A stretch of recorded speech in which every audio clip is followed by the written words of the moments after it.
China is in the midst of its worst COVID surge since the start of the pandemic. Overnight, the U.S. State Department took a dramatic step. It ordered all non-emergency staff in the city of Shanghai to leave the country. NBC's Janice Mackey-Frayer has the latest from Beijing. Hey, Janice, good morning. Hoda, good morning. The State Department has ordered some U.S. diplomats and their families. It means it's not optional to leave Shanghai because of the outbreak and concerns around how China's government is dealing with it. China's biggest city, Shanghai, remains eerily empty. 26 million people under a massive COVID lockdown, relying on government deliveries, and anger is soaring.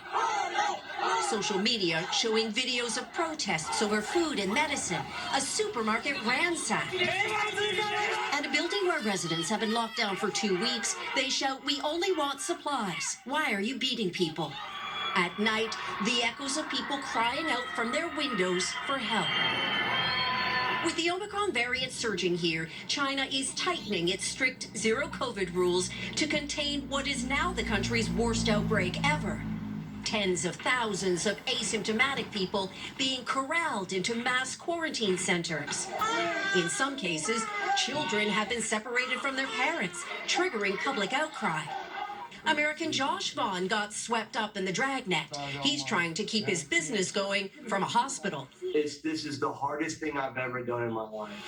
2 years into the pandemic, there is no easing up on zero COVID here. Robots patrol some streets,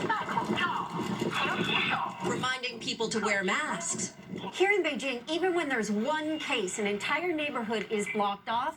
You can see deliveries are passed through a window. In Shanghai, drones tell people to stay home. Control your soul's desire for freedom, it says, as more cities double down with restrictions. The economy is taking a hit, too. Shanghai is a major trade hub.